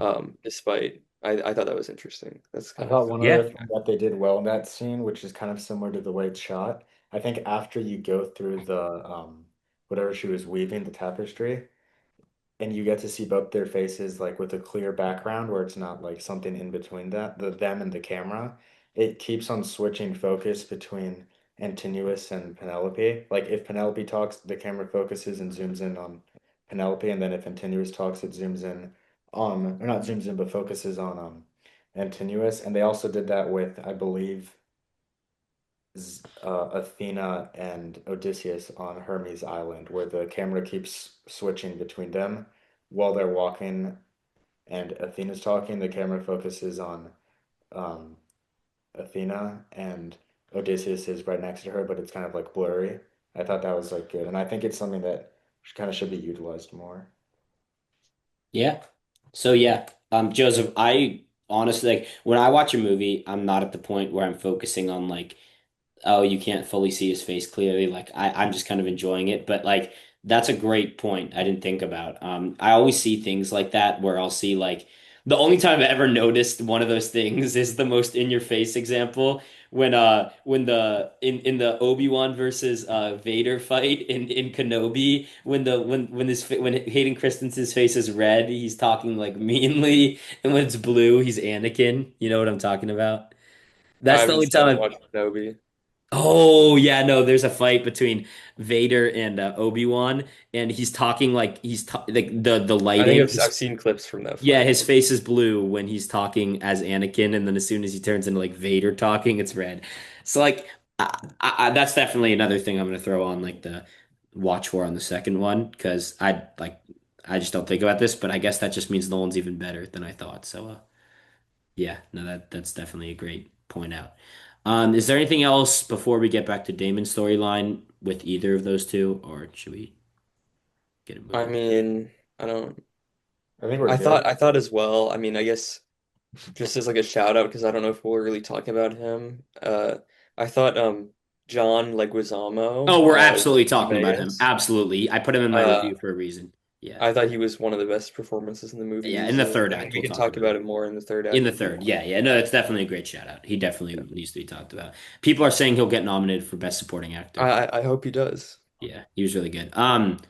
So yeah, that was like a whole like part that those weren't like after what we were talking about with Damon. Joseph was right, and but Joseph, you know, you were right. That was like a bit before, but we kind of forgot about it because we were talking about all Damon's islands. Um, so back to Damon. So now he's the or Odyssey. I'll just call him Odysseus instead of Damon. Odysseus is now alone. Ulysses. What? Never mind. Odysseus? No, when I was reading the Odyssey, I think it was using his Roman name Ulysses. So Oh, really? yeah. Oh, well, okay. So Odysseus is now alone, and he just washes up all of a sudden by himself on Calypso's island. This when I was because I watched this with my friend Robbie, the one I mentioned earlier. This was his biggest critique of the movie is that it was nowhere near what the book was like in the sense they combined the Lotus Eaters and Calypso into one. And then I think it was Joseph or Yoni said maybe she was miscast, or no, was that not Who said? are we talking about? Sorry. Calypso? When he washes up on Calypso's island. I mean, I thought Calypso was really great. Yeah. I thought she was like a highlight of the movie. Was it Um, Joseph that said her and Zendaya should have I think switched? her and Yeah. Zendaya swapping would honestly make a little bit more sense because of how each of the actresses look. Like I picture more of Athena when I see Calypso's actress, and I picture more of like a desert like island, Because of Dune. someone that lives on an island, For partially me, because that's because of Dune, because I and just watched both like Dunes. I thought if they swapped, maybe it would have been better, but I thought Calypso, or I don't know the actress's name, but I thought her as Jessica. Calypso. Charlize Theron or I Theron, think I think her as Calypso was really something great, like and I that. think that she would have been even like better as Athena, to be Yeah, honest. it's important to mention that this was one of Nolan, his second of like kind of his time type of thing. There was parts throughout while he was going on his Odyssey, his voyage through the islands, where it showed the part with on the island on Calypso's island, and you knew it was coming. And then once it came, it was kind of like it was nice to see that basically um, that it was again. I knew that it was like Calypso and was out of order. I don't know if I now that I'm thinking about it, I don't think I knew it actually was Calypso that he was talking to. I don't know if you guys did. Um, but yeah, no, I think that was a cool touch that Nolan added. Would you Yeah, guys I thought agree? all Or? the scenes on Calypso's island were really great, and Yeah, then no, but I'm mentioning like how it was like the time thing where it was mentioned way before and you saw him talking with her. yeah, I knew what was going You knew on. it was Calypso? Yeah, Okay, I'm not I had no clue. that's fine. Yeah. Um, where are we now? Are we in Ithaca now? Yeah, so after Calypso, it's like a whole discussion. I thought that part kind of dragged. That might be a hot take. That's like that is like my Which part? When second. they get back to Ithaca? No, not when they get back to Ithaca. The discussion between the two. And he's like I like the discussion where he was like, again, it was very quick, but for some reason I wasn't bored, but like this was my second like kind of part that I didn't love, and another reason why it's like not in like my top 10 ever. Instead, it's in like my top 20 ever. And that's just I like the part where he mentions like you had no right to keep me here. And she was like, you weren't ready to return home. But everything before that, when it was kind of like introducing No, I thought um that was pretty necessary. anything I thought like before the amount that. of time spent with the two of them on her island was good. I don't know. I really didn't think like any of the movie dragged, to be I honest. wouldn't say just sorry, drag was the wrong word. I just didn't know if I would have rather more time be spent on the Last Dragonians than on Calypso's island. That's fair. A little bit more time on the last Trigonians, but if they had a different design, I think. Who cares how accurate it is? Well, no, I'm saying I think it makes more sense for them to look like real monsters compared to just like It would have being, been too similar to the Cyclops for me. well, they could have done something different. They could have done so many different designs. I'm sure we'll see some on like social media and You stuff. know what they look like? They look like, I know it's obviously a different part of the movie, but they look like if you took Agamemnon and made him one of the bosses in Fortnite, like Midas, and then where he has his minions, they look like they would be his minions in Fortnite. Like, you know how there's like Midas and he has like his minions?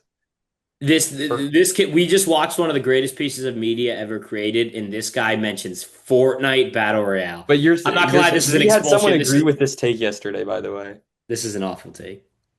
They look like their suits look like Temu versions of Agamemnon's. No, Is their what I'm trying suits to look more like the soldiers on Troy, the white suits with the helmets. maybe, but Um, anyways, I think they maybe could have had a different design, but I think Calypso's Island was I liked it, yeah. an appropriate amount of time was spent Yeah. on it. There is There's some stuff that I have problems with where like I think Matt Damon says I'm coming home or I need to come home, like a version of that exact couple of like few words, like maybe 10 times. Like he does keep on repeating to the audience, I need to come home. I'm coming home. I need to be home. When it's like I didn't really like how straightforward that was. Like I think that was like Nolan dialogue, which is my biggest critique of him as a director. Nolan has no issues with dialogue. I also will say That's a I had lazy mass one take. thing I didn't understand with the Well, Calypso I part, just saw which you is smiling when I said that. That's Like, that's a take of the Matt. Yeah, because it's funny. That's a take that the I Matt had one today. problem with the Calypso part, which I overall really liked. I thought it was pretty great, but so obviously they kind of mix in the Lotus Eaters into the Calypso storyline, which I have no problem with. I feel like it condenses some of the story and makes the Calypso thing more like real, not realistic, but like it makes more sense within the story of how he's been there for all these years and doesn't know. Um, But it's kind of weird to me how she kind of decides one night she's going to stop giving it to him. That part makes sense.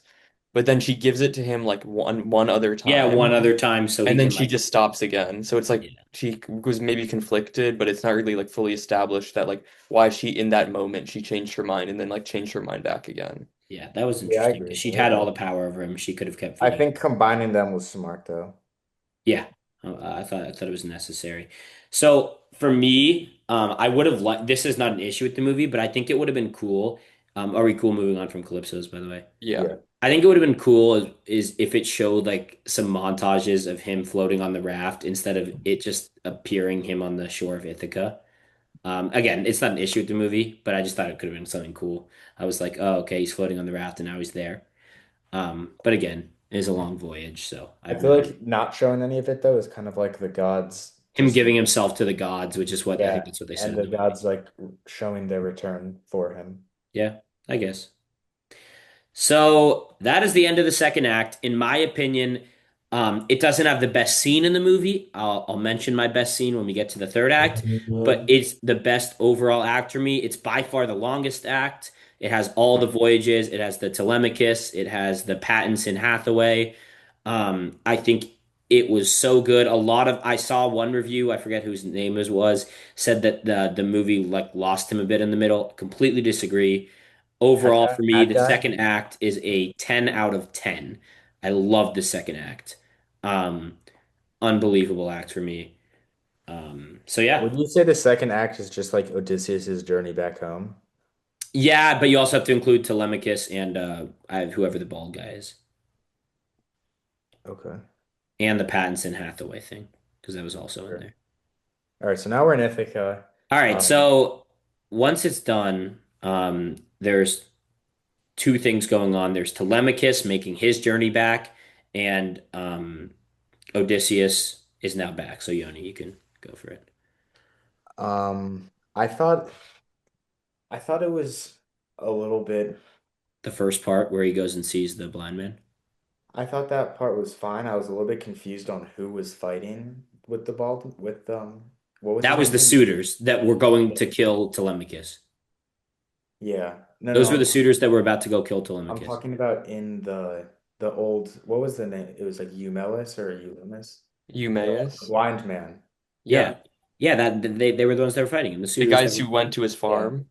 Yeah. So the guys that went to his farm basically just beat up Eulemus and Eumaeus, yeah. Eumaeus, and they just kind of left him thereafter, and then Odysseus comes. Yes, that's I exactly think right. that was a tiny bit unclear. Might have just been my fault because all that happened very fast. Like Yeah.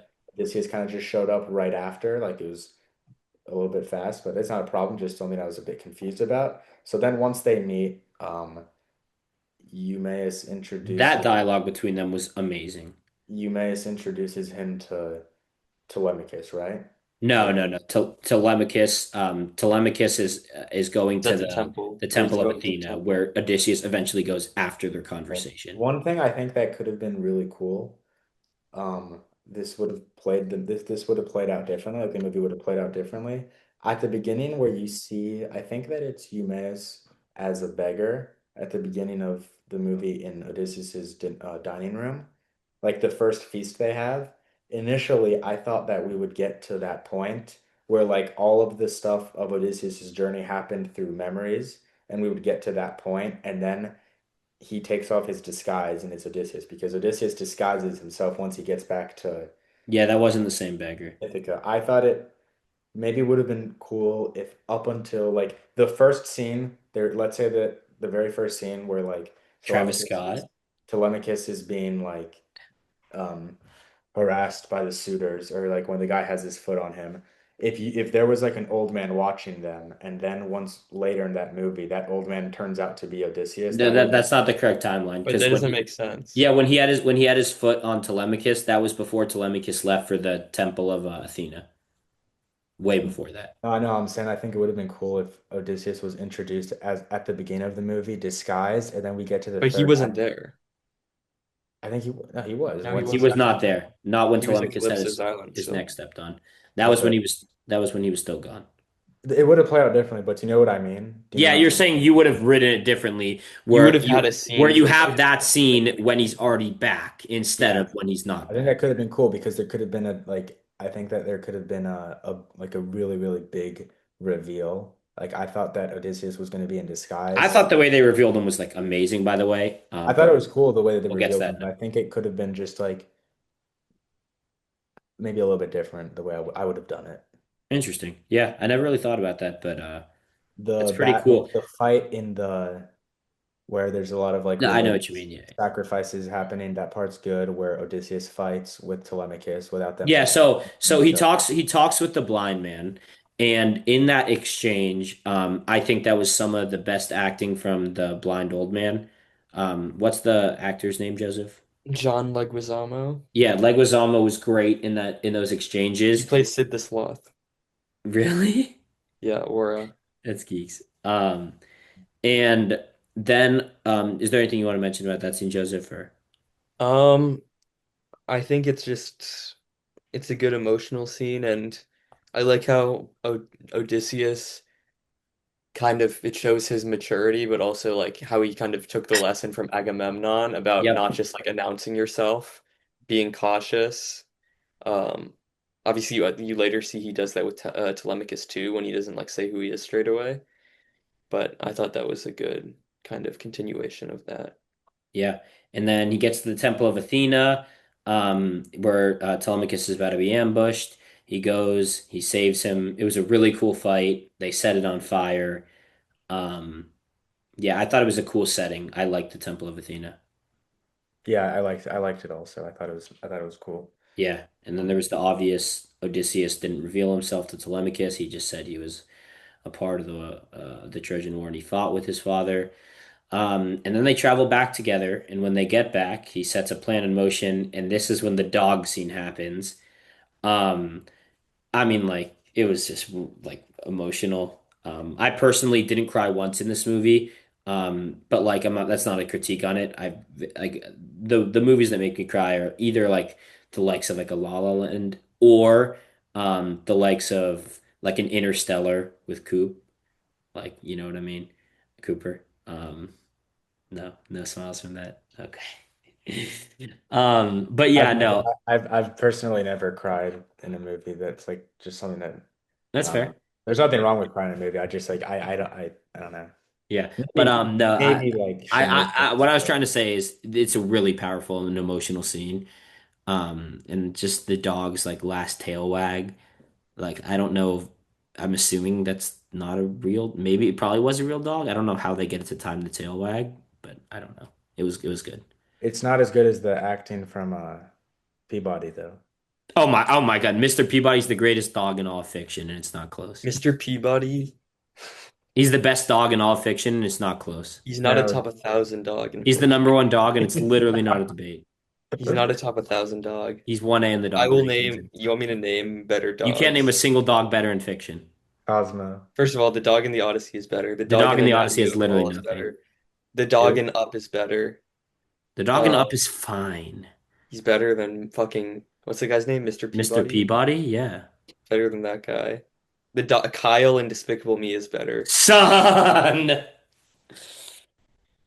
It's not even a dog. It is a He dog, but is it's not. introduced as Gru's dog. Oh, Wait, it's what's Superman's dog's names? Crypto is better. Crypto's easily better. Mr. Crypto is Peabody is better in 1A in the dog Superman and in rankings. South What Park. is this? Yeah.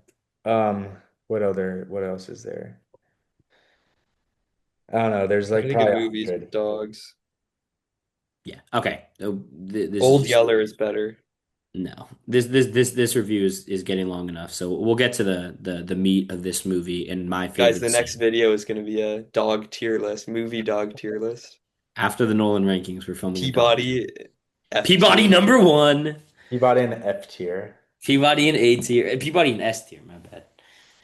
So yeah, after the dog scene, they set a plan in motion to get all the suitors in one room, and this is wait, no, sorry. Before this, so they do set the plan in motion, but before that, in my opinion, I've thought about this, a top 10 scene in movie history for me. That's high praise.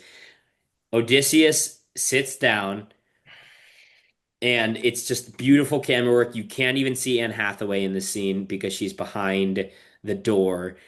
He sits down, pretends to be a beggar, and just I mean, like I'm not trolling. I literally had chills on every single part. Like I literally was floating during that scene when he was talking with Anne Hathaway, and it recalls in them going through Troy, burning and ransacking everything, cutting off the head, and then you get the Athena reveal as he visualizes Athena as the person he beheaded, and like, oh my God, like that scene. Well, it's not the person he beheaded, it's Yeah, someone that someone else he, beheaded that he watched get I beheaded. mean, yeah. I'm not gonna disagree with you at all. It is a phenomenal scene. It just didn't have It that had so much sort of impact effect and on me. It didn't that's when have I knew that it was sort a of five effect star on me. film.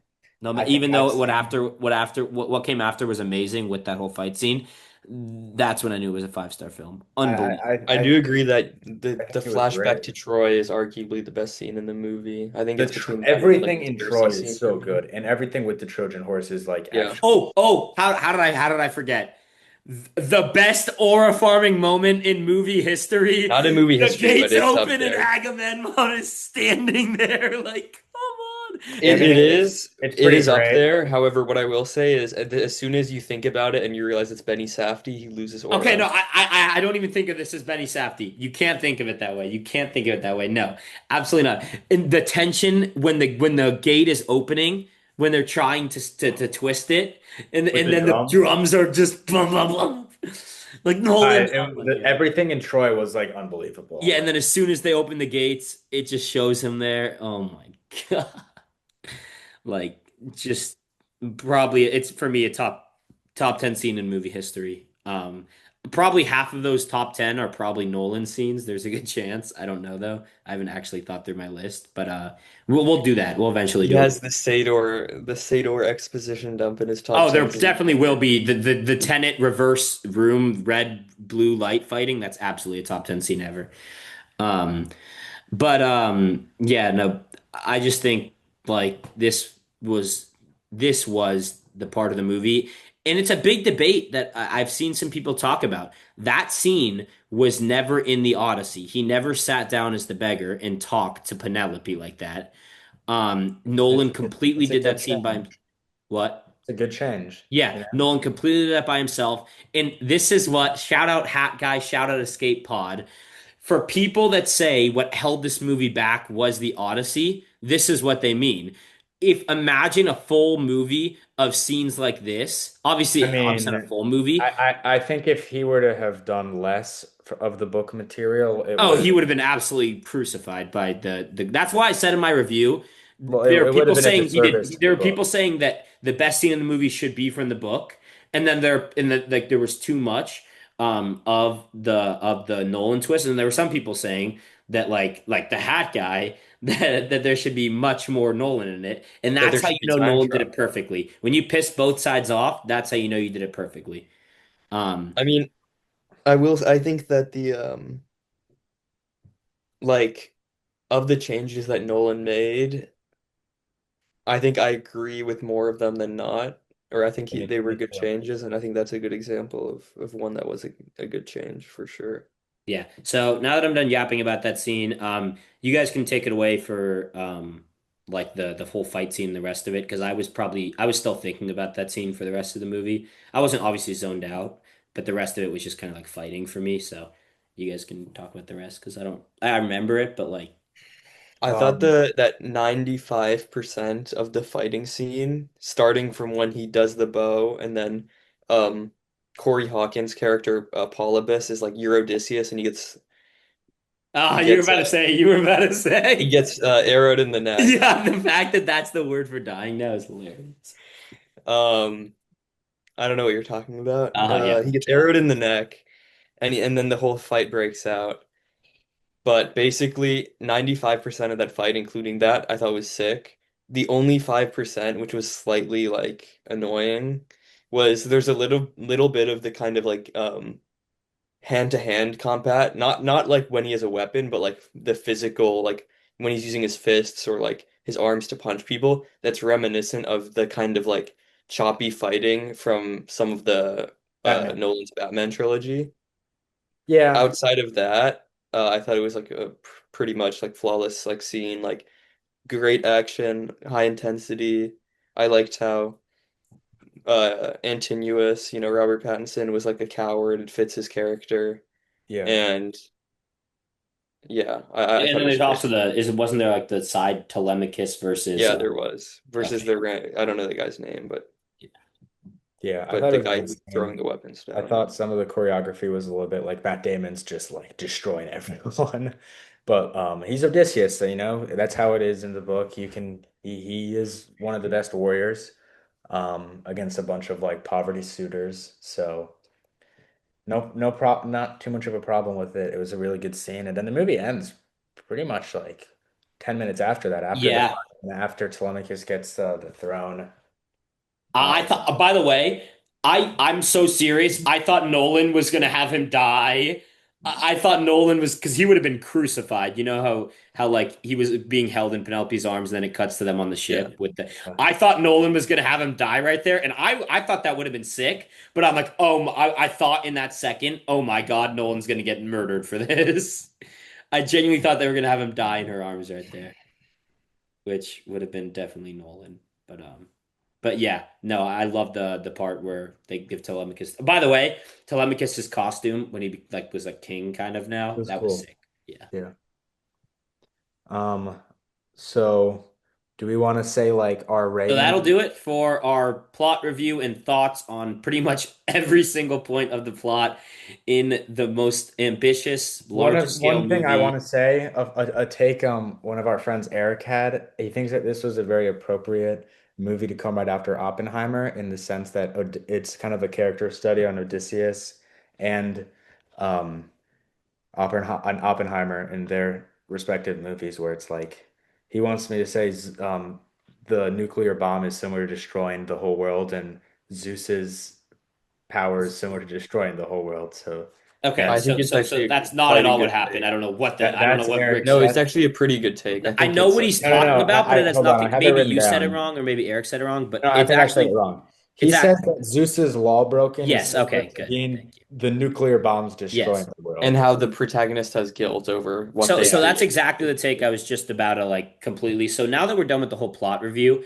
the main Shout out Eric. shout out Eric Zoe, shout out Ravi Rengert. We mentioned both of them in this video. Shout out Um, Benny. no, not shout out Benny. Yes. He's a Messi fan. Shout out Uh, Lionel Messi. Shout so out shout out Lionel Messi. Shout out Cristiano shout out Ronaldo. Cristiano Ronaldo. Shout out Um, Lamine Yamal.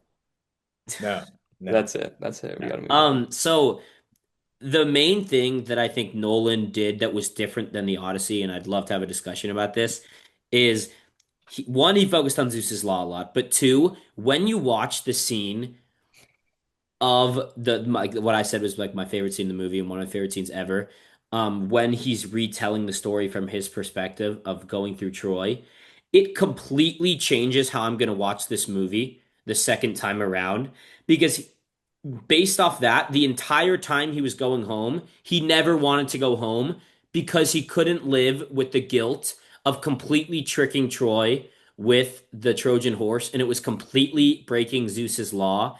And it was similar, and this is great from Eric. And I saw this online as well. Maybe that's where he got it. The last scene with Oppenheimer, standing there like, what have I done to society? He's like, society is like screwed now because we completely broke Zeus's law. And I think it's going to change how I watch it every single time from here on out, because um, it's like it just completely shows, one, he feels so much guilt, and two, he never was ready to come home. And you could argue he still isn't ready to come home, and that's why he gave the throne to Telemachus. Yeah. Um, I definitely agree with that. I think this movie was so well done. So do we want to say like our star rating and then um just Yeah, should like we do it? Should we do what the what's it called? What Escape Pod does, and at the same time, I'll say it. um Sure. All right. Ratings in three, two, one, 5 stars. or 4.5. 4.5. I'm seriously in between. Um I'm probably leaning, I don't know. I think it was a 4.5. Four for me is a great movie. 4.5 is excellent. So I'm really leaning more towards excellent. The English dialect was a little bit. I Um, didn't even notice that once, but I did. You didn't notice that they were talking in like modern I English? think, I and then literally never that kind once of thought about the pull fact they were back. talking in modern English. It didn't cross my mind. I think two things that kind of pull back from like the authenticity of the story a little bit, not a big amount, the English dialect and some of the not just one specific casting choice, but a few casting choices I didn't 100% Okay. enjoy. And not like the major ones that you're thinking. A few of them I didn't Are you talking really. about Helen of Troy? I'm talking about um, Sinan, Helen of Troy. I didn't really love Zendaya as Athena, to be honest, and I didn't really I love had no issue with Zendaya. I think she Odysseus's main crewmate. I didn't like those four actors in it. Hamesh Patel. I really didn't. I think they could have gone with better casting choices to fit the characters, but I thought that pulled back from it a little bit. Like it made me kind of question the reality of it a little bit. Not a lot. Once again, this is a great movie for minimum with a heart and the English dialect pulled back from the authenticity a little bit. And the polyphemus thing a little bit. But other than that, I was super pleased, and it really did meet my expectations. Yeah, I mean, I'm just like completely gonna refute one of the casting things. And the other casting, um, I mean like I just think that the Helen of Troy thing was completely overblown by people online. I agree. Saying I agree. The people were overblowing it online, but I think and I think the Elliot Page thing was completely overblown by people I online. agree also because people were having a huge overreaction where they're acting like this ruins the movie. It does not. It does not even come remotely close to So then ruining why is this movie 4 stars? because I think it pulls back from the authenticity and I'm watching a Greek So epic you a think the little reason bit this is 4 instead of 5 is the authenticity? and the English dialect a little Yeah, bit. the English dialect's part of authenticity. Yeah, I do. So you think the movie's authenticity is what holds it back? And the fact that at times I question briefly, is this the Odyssey or is this a mod or is this like kind of a watered down version of it? I think the authenticity and I some think of the the authenticity was probably the second it best was part of it for me, tremendous for most which of the is such a movie. difference in opinion because that's your negative and that's one of my biggest positives. Um, so my answer to that question would be yeah. Okay, yeah, everyone, you're entitled to your own opinion. For me, this is a 5 star movie. One, I thought it felt so authentic. The English dialect thing is definitely something I'm going to pay attention for, but on my first watch, which is most important in 99% of the cases, except for a movie like where you need to watch it multiple times to understand it. Uh, and you know what I'm referring to. I think that I Peabody? completely thought this was super authentic. I think the casting choices were great. Other than I would say the worst casting choice for me was Tom Holland, and it's not that he did bad. It's that it could have That been played. Timothy I don't know if you Chalamet guys exists. what? It's that Timothy Chalamet does exist. Okay, it's not about Chalamet. It's that did you guys see the interview where Tom Holland thought his character was Yeah, I did 16 see that. and in reality he was 21? But I didn't like when I was paying attention to the movie, It didn't obviously when really, I was wasn't that watching it, glaringly I obvious. wasn't like, oh, he's playing a 16-year-old and like he's like I wasn't like, oh, he's like Yeah. being overly Also, childish. could they not have I made wouldn't have like noticed that. even though it didn't affect the movie, could they not have made Benny Safdie literally anybody else? Just so I would, because like it's like the most aura characters ever But Benny had, and that it's Safdie, it's not even he's good in the movie because he he is, yeah, brings that his into the mix. mannerisms are Not great. everyone could have pulled that off, even with just a stoic facial expression. Like to have that kind of like A an stoic facial intimidating expression stoic and the facial. mannerisms he uses. Right. Also, quickly, one more kind of There's a problem reason I they don't have. show his face though. That's all I'm One gonna more say. kind of problem I have with the movie is some of the dialogue. I'm not even the English things, just some of the dialogue, how it's so short and quick, I think a little bit. But once again, these are small problems of a great movie. 4.5, If I'm you rate it super 4.5, I have full respect because like for me yeah. that's an elite movie. But yeah, Um, no, yeah, again, I don't think it's perfect. I mean, I think Joseph would agree with me. I guess adding on to my 5 star, why it's a 5 star, I think this pretty much is perfect. It is another part of it is the most impressive achievement in filmmaking history, filming something completely in 70 millimeter IMAX. I do actually somewhat agree with the take that it's sort of elitist and it's very unfair that Good like pick. people who live in smaller cities aren't able to see it. And like the fact that like DC doesn't have one, or like I don't think Miami has one. Like some of the biggest cities in the world don't even have one. And if a There's like movie there's like one in all of Asia. exactly, if there's a way a movie's intended to be seen, it should be able to be seen very widely. But again, that has nothing to do with my star rating. That's just like an outer take. Um, so that's just like one thing I think probably should be mentioned here. But it's there's just no way that this is ever going to be replicated. And if there is another movie ever shot in fully 70 millimeter IMAX, which might be possible with the technology that Nolan helped IMAX create with like the muffler of the sound, they literally built boxes for over the cameras just for this movie. There's no way it's going to be on a scale with this much practicality and this little CGI. The fact that Nolan was able to create a literal Greek mythology movie with almost no CGI is beyond impressive to me. Breaking news, Nolan's next trilogy is the Bible. Prince of Egypt live action, No, that would not. I mean, if it's done well, it's done well, but but yeah, this is a five-star With movie for starring me. Kevin Hart and The Joseph, Rock I'll pass it as to you now, but yeah. Moses and Ramses. this is absolutely 5 stars for me. Um, no, I gave it a 4.5, like pretty comfortably. Like it's pretty comfortably in that, 9 out of 10 tier for me. Um, it's my favorite movie I've seen in 2026, one of my favorites of the decade for sure. Um, I thought it was great, and I thought it got better as it went along, which is always a good thing. And I'm excited. I'm probably going to see it again in the next couple weeks anyways, Me too, because yeah. uh, you know. So I'll be interested to see if my opinions change on anything. But yeah, I thought it was pretty great, and looking forward obviously to the next thing that Christopher Nolan does. So, and I'm looking it lived up to the hype in my opinion. So, I agree. Yep. All right. Well, that'll do it for our second movie review here on the Cinemaxxers podcast. We'll probably end up doing a brand new day one. I can't think of many more that aren't coming out like within like the near future, but we'll definitely keep bringing you these as big movies come out. And we really thank you if you somehow made it to this point. We're now bordering on 2 hours here, so thank you for watching this crazy review for a crazy movie for a crazy scale. And I'm just gonna leave the whole audience with one line. Christopher Nolan has done it again.